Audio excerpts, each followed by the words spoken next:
തൃശൂർ പൂരം അലങ്കോലമാക്കിയതിൽ അന്വേഷണ റിപ്പോർട്ട് ജനങ്ങൾക്ക് വിശ്വാസയോഗ്യമാകണമെന്ന് വി.എസ്. സുനിൽകുമാർ പറഞ്ഞു. എ.ഡി.ജി.പിയുടെ റിപ്പോർട്ട് പൂർണ്ണമല്ലെന്ന വിലയിരുത്തലായിരിക്കാം തുടരന്വേഷണത്തിലേക്ക് നയിച്ചത്. ആദ്യ റിപ്പോർട്ട് പുറത്തുവരണമെന്നും വി.എസ്. സുനിൽകുമാർ പറഞ്ഞു.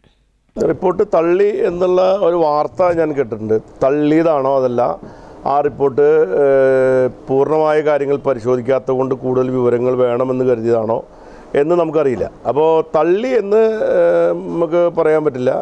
ഇനി തള്ളിയതാണോ അതല്ല ഇനി കൂടുതൽ വിവരങ്ങളാണോ എന്ന് ഗവൺമെൻറ്റിൻ്റെ അഭിപ്രായം വരട്ടെ.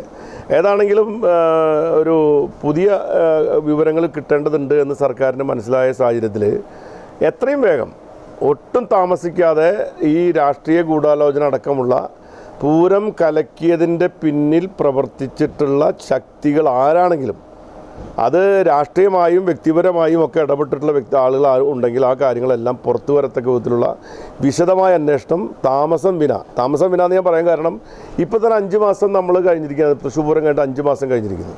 ഇനി 7 മാസം കഴിഞ്ഞ് തൃശ്ശൂർ പൂരം വരാൻ പോവാണ്. അപ്പോൾ അതുകൊണ്ട് വളരെ പെട്ടെന്ന് തന്നെ മറ്റ് വിശദാംശങ്ങളെല്ലാം തേടി അന്വേഷണം പുറത്തുവിടണം, അല്ലെങ്കിൽ അതുമായി ബന്ധപ്പെട്ട നടപടി ഉണ്ടാവണമെന്നാണ് എനിക്ക് സൂചിപ്പിക്കാനുള്ളത്. ഈ എ.ഡി.ജി.പിക്കെതിരെ ഒരു അന്വേഷണം ഒരു ശുപാർശ അങ്ങനെ വരുന്നുണ്ട്, ഒരു വാർത്ത. അല്ല, അതെനിക്കറിയില്ല. ഇപ്പോൾ എ.ഡി.ജി.പിയുടെക്കെതിരായിട്ടുള്ള അന്വേഷണങ്ങൾ ഇപ്പോൾ പലതും നടക്കുന്നുണ്ടല്ലോ. അതൊക്കെ ആയിട്ട് ബന്ധപ്പെട്ടുള്ള കാര്യങ്ങൾ സർക്കാർ തീരുമാനിക്കട്ടെ. അപ്പോൾ അത് ഇതായിട്ട് കണക്ട് ചെയ്തുകൊണ്ടല്ല ഞാൻ സംസാരിക്കുന്നത്. ഞാൻ തൃശ്ശൂർ പൂരമായിട്ട് ബന്ധപ്പെട്ട വിഷയത്തിലുള്ള എൻ്റെ അഭിപ്രായ പ്രകടനമാണ് ഞാൻ ഇതുവരെ നടത്തി പോന്നിട്ടുള്ളത്. മറ്റ് വിഷയങ്ങളിലേക്ക് ഞാൻ അങ്ങനെ കടക്കാൻ എനിക്ക് ബുദ്ധിമുട്ടുള്ളതുകൊണ്ടാണ് ഞാൻ അതിൽ അഭിപ്രായ പ്രകടനം നടത്താതിരിക്കുന്നത്.